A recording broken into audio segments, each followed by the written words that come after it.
Now we move to step 6. As I mentioned before, our goal is to calculate how old everyone's age is. And so in order to do that, we need to type in a formula. So I'm going to move back to the student's grade sheet, and I want to figure out their age. So I'm going to take equals, I'll go to my value table, today's date, minus, type in a minus, come back here, and I want to get into the cell E2. So I have to make sure I move my cursor there to E2, and I hit enter. Now you can see that comes back with 6,698 days. I don't really want to know how old someone is in days. I want to know how old they are in years. So I'm going to come up here to the top.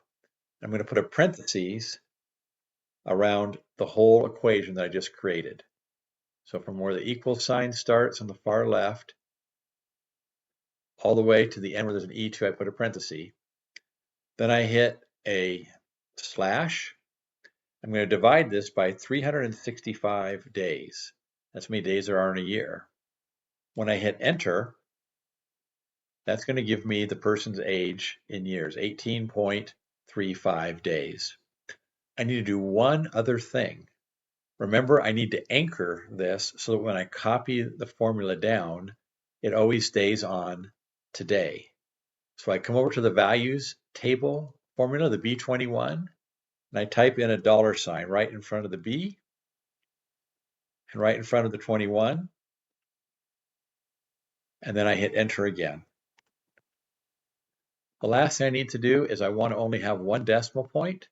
So I'm coming here to the top under home. So I get the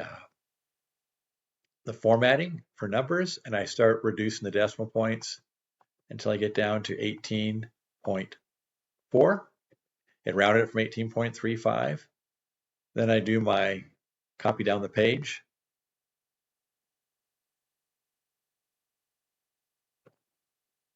And there you go. The whole column now has the student's age, years, and then a decimal point for the partial years. And it's based on today's date. So as the date progresses, the age will also change in the database.